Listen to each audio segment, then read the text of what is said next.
I can't believe it's been over a year since the Switch 2 first released. For the last year, I have been truly putting this thing through it, as I made this my main way of gaming for the entire year, and I've taken my Switch 2 with me basically everywhere. But the real question is the Switch 2 worth it? Now, I actually made one of these videos over 9 months ago, and it's really wild to see just how much has changed in that amount of time. As not only have we had Nintendo address some of the biggest downsides to the Nintendo Switch 2, we've also got a price rise on the way, and we've had the RAM apocalypse, which has been affecting everyone, not only Nintendo. And in the last 9 months, we've also had a whole lot of brand new games released, both first and third party. So I think the first thing to cover is how I've been finding making this my main way to play games. You see, the main reason I upgraded from the Nintendo Switch was the fact that I was either paying more money to play a worse version of the same game you could get anywhere else, with either the graphics looking worse,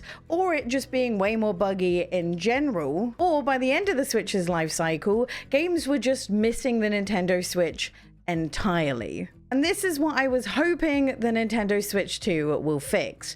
And actually, it's been doing a pretty good job, especially in the later half of the year, as it finally feels like Nintendo have gotten their dev kits out to just about everyone, as there are so many games that have either come to the Nintendo Switch 2 already, both indie and first party, or are set to come to the Switch 2 over the next year or so. And despite Nintendo not making an official appearance in Summer Games Fest, the Switch 2 featured a lot, and that is a good sign. And the thing is, the games that are coming to the Switch 2 from third parties are looking fantastic. I've just started playing The Adventures of Elliot, and that is absolutely stunning. I just finished playing Final Fantasy VII Remake and could not get over how well that played, even in big combat scenes and boss battles. Indie games are also looking fantastic on the Switch 2 as well, with many games looking literally identical to how they look and play on the PC on the Switch 2. And my go-to examples for this is Fantasy Life I, The Girl Who Steals Time,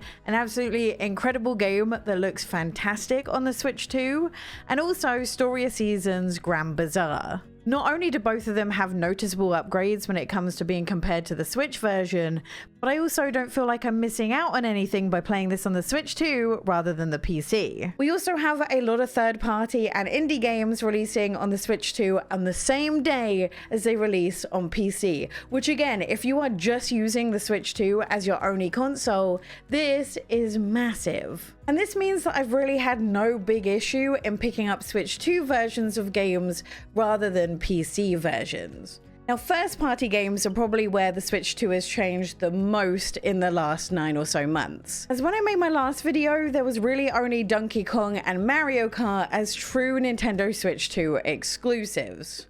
Now, don't get me wrong, those were pretty strong games to come out with, but once I'd had my time with them, I was desperately looking for something else to play. And in the first couple of months, that only really led me to indie or third-party titles. But in my eyes, we've had our first system seller, and that is no, it's not Yoshi. It is Pokopia. Now, honestly, this game did completely consume me, and whilst I am incredibly disappointed to see this be a game keycard instead of all on the cartridge, which I will never understand, this game has been fantastic. And if I hadn't already gotten a Nintendo Switch 2, this would have been my push to upgrade. This game is truly fantastic. I'm so glad to see the support going on for this as well, with them releasing free updates and a DLC for it. But I will say, Pokopia to me was by far the strongest first-party game we've seen released since the first couple of months. As whilst Kirby Air Riders was a fantastic game, it ended up being a pretty niche one and not one I found myself picking up very often. Mario Tennis is, well, Mario Tennis, and you either love it or you don't care all that much about it. We also had another Yoshi game, which I think was treated a little bit unfairly. I think a lot of people saw the fact that you couldn't die or take damage in Yoshi as meaning that this game is just made for kids, super easy, and isn't worth your time, when actually I think it was a pretty fun game, albeit maybe a little bit too expensive. Because let's face it, price points are a mess when it comes to the Switch 2 games at the moment. And then we have Drag X Drive, which one game had to be based around mouse controls, and I guess it was this one. I have also somewhat changed my mind about Switch 2 editions. Now, 9 months ago, I wasn't a big fan, and I didn't really find myself playing any of them. And don't get me wrong, I have nothing against the games that had free upgrades. I think it's great to see things like Scarlet and Violet look how they're supposed to look on the Switch 2, but as for the paid ones, I never really got on with them. But this did change with Animal Crossing New Horizons. I've got to say, I put in another 100 or so hours into it when the Switch 2 edition came out. So it's safe to say that whilst I am still not a huge fan of them, if they come out with the right ones, I will find myself diving back into them. Now, I've also found the way I've been playing the Nintendo Switch 2 has actually changed a fair amount in the last year. Now, one of my favorite things about the Switch 2 is the same thing I loved about the Switch, and that's the fact that you have the option to either play this as a console or as a handheld, and it is so easy to switch between the two. And then on the days where I actually need to leave the house and go do something, like take a train into London, I can take the Switch 2 with me and play all of the same games which I was enjoying at home. And I've actually found myself gaming so much more since I got the Switch 2 than I was before it. And I think that's just because I'm able to get all the indie and third-party games I want all on the same console, rather than having to switch between my Switch and the PC, depending on what release that it is. Now, earlier on in the Switch 2's lifespan, I felt like I was playing it mainly docked. And that's for one big reason. There wasn't a whole lot of Nintendo Switch 2 only games out, so I found myself still playing and going through my Nintendo Switch library. The issue is, in handheld, that wasn't a great experience, because the Nintendo Switch 2 screen is not only bigger, but it also has a higher resolution than the Nintendo Switches. So this meant when you were playing games in handheld, the resolution was effectively stretched to be larger, meaning that it was a lot more pixelated and blurry on the Switch 2 screen. And this meant for games with a lot of writing in it, it was pretty noticeable and was definitely a worse experience than playing in handheld on the Switch. So this meant I would just resort to playing the games in docked mode, because this means that there was no resolution issues, and sometimes on the Switch 2, the games performed a little bit better as well. But this is actually no longer a problem anymore, and it was one of the biggest things Nintendo decided to address. And they did this by allowing you to toggle a setting in your menu so you could play games in the docked resolution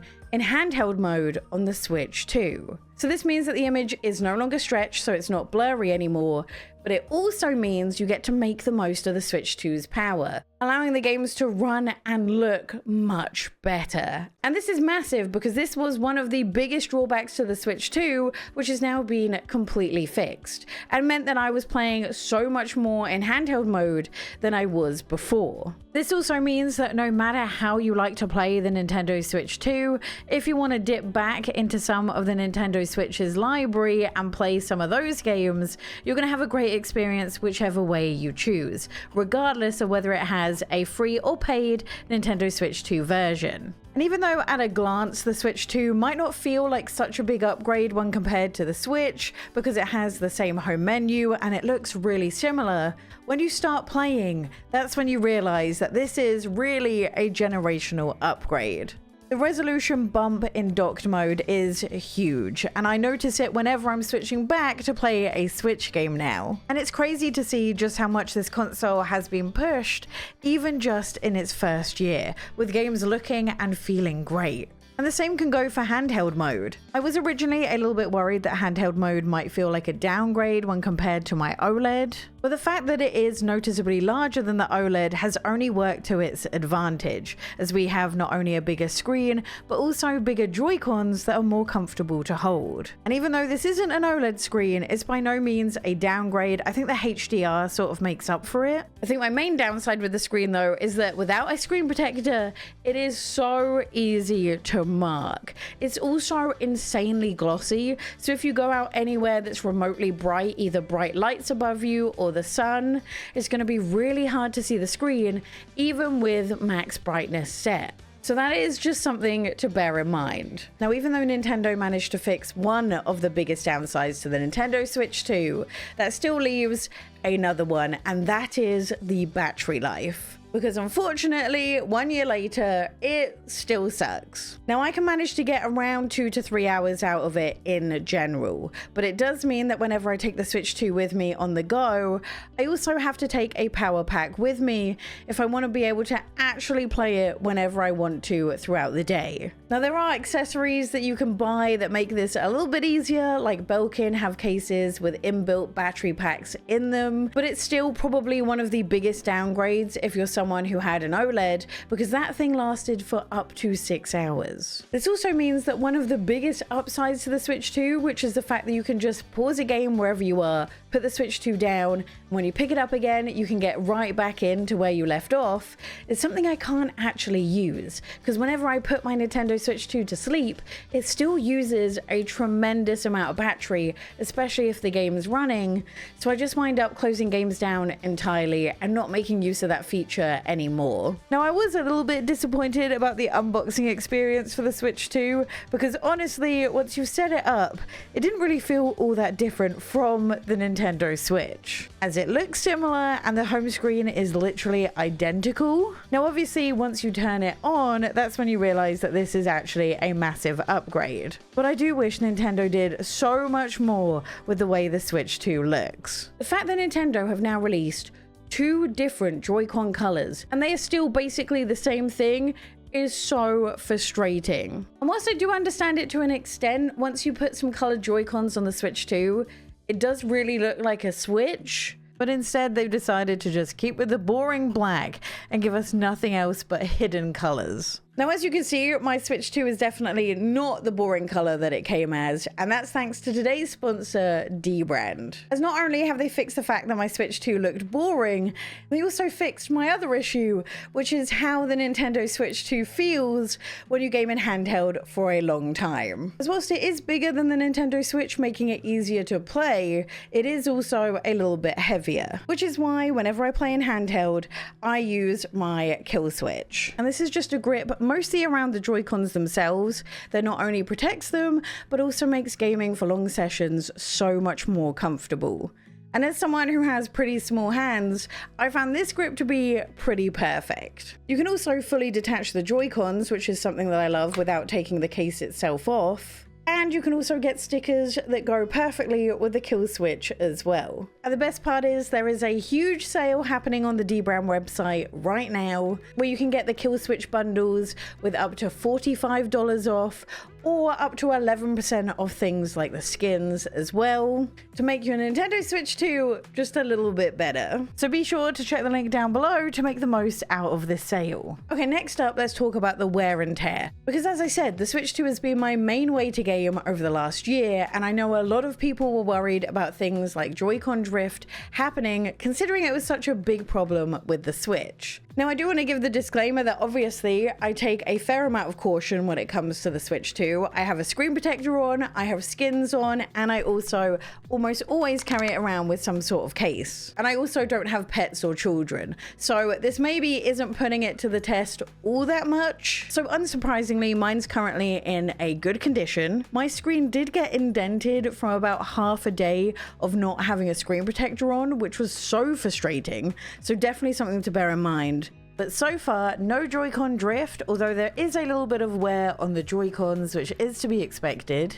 There's not really any big or noticeable scratches, not even on the USB port on the bottom. The kickstand is still going strong, even though I thought it was really flimsy. The game cartridge slot still looks okay, even though I was a bit worried about it. And not really any noticeable difference in the battery life either. But I do keep it on the battery saving mode.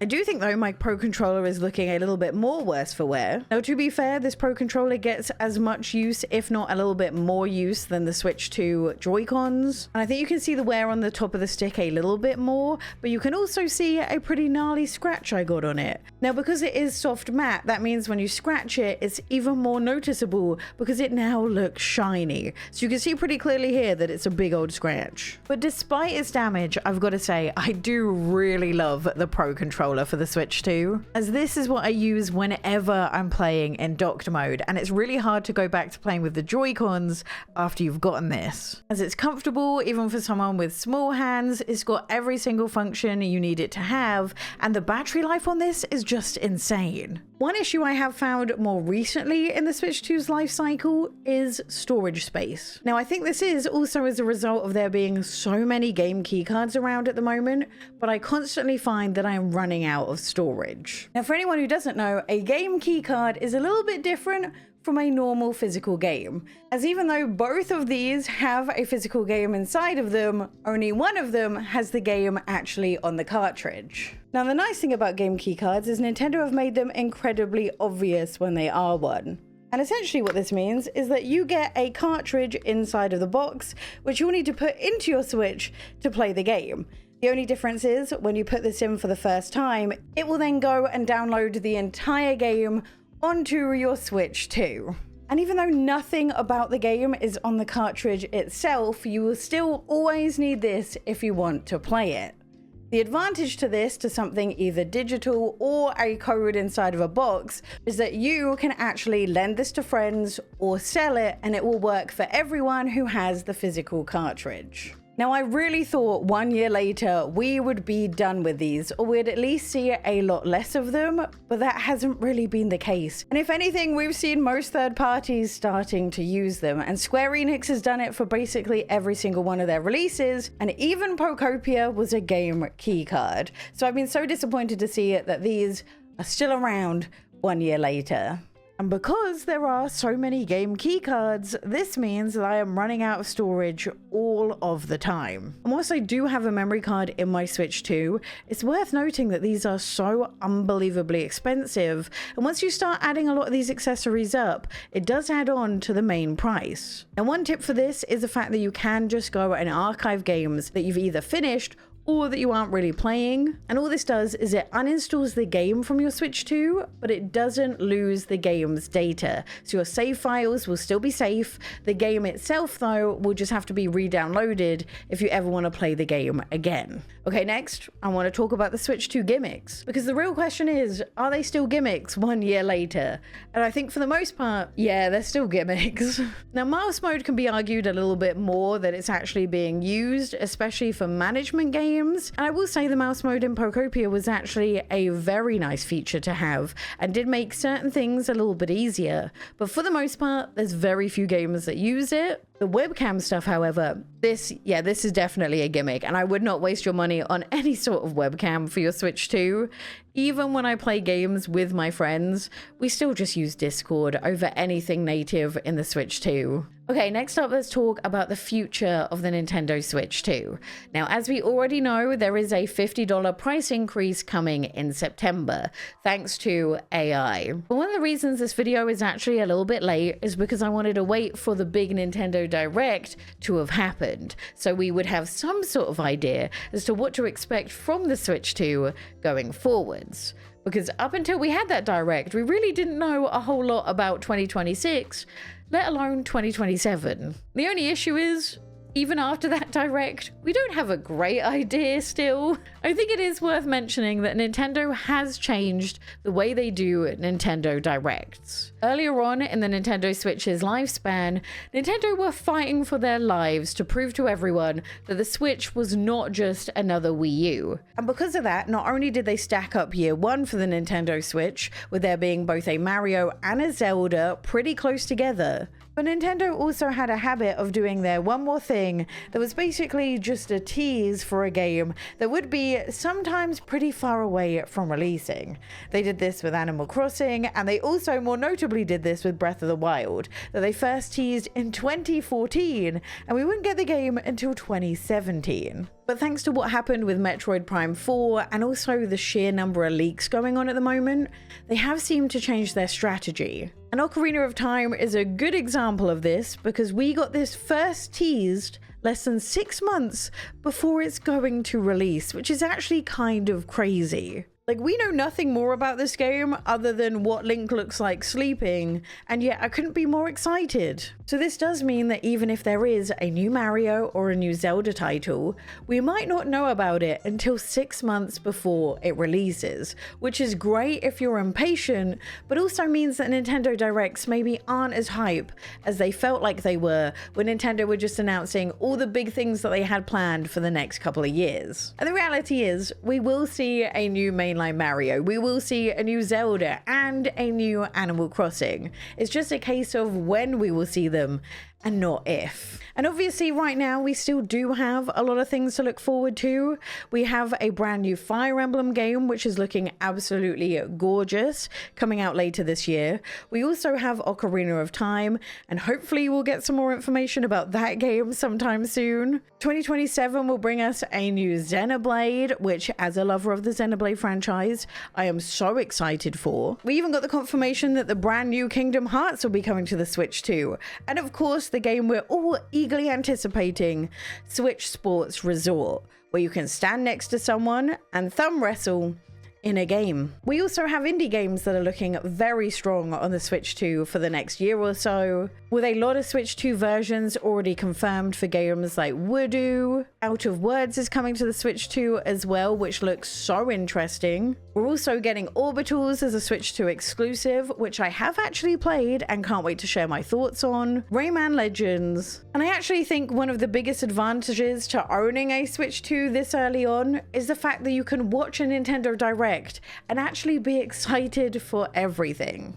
Now, I do think that if you're someone who loves the Nintendo Switch or did love the Nintendo Switch, the Switch 2 will be a massive upgrade. But my advice for whether you should get a Switch 2 or not is a little bit different to how it was 9 months ago. As whilst I do still stand by what I said, you should buy a Switch 2 once a game has come out that you are really interested in and makes it worthwhile.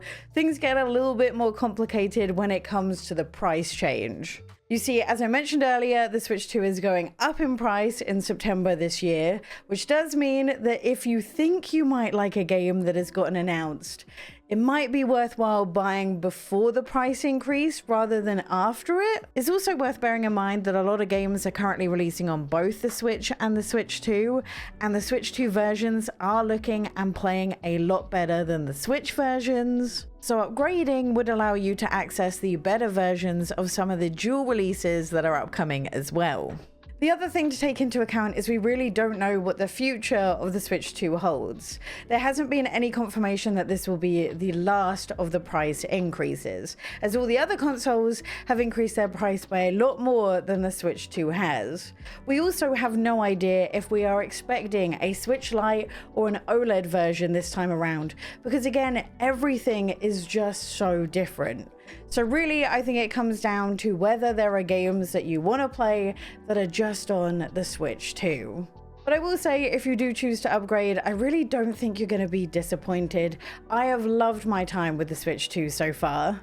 It's also one of the easiest times ever to recommend the Nintendo Switch 2, because even though there used to be an argument about maybe buying a Steam Deck instead of a Switch 2, that argument has long gone with the huge price hike that the Steam Decks had. And at this point, the Switch 2 has almost done everything that I was hoping for it to do. The only thing that's missing is a new Animal Crossing game that I could dive into and lose my life to. And even though there are a lot of things I would like to see be improved, like having actually fun colors for the Joy-Cons, having an increase in battery life, or even just themes on the homepage so it doesn't always feel like it is just a Nintendo Switch, I love this thing to pieces, and I can't see myself stopping playing this anytime soon. So to me, even after just 1 year of owning the Switch 2, it's been absolutely worth it. It is such a huge upgrade over the Nintendo Switch. And it's been so nice to see games actually announcing that they're releasing on a Nintendo console again. And I'm excited to see what Nintendo get to do with a device that is so much more powerful than the Nintendo Switch. I just hope that we don't have any more price rises anytime soon. For those of you who have bought Switch 2 though, I'd love to hear what you think in the comments down below. And if you want to see a ton of Switch and Switch 2 games to get excited for, click this video here.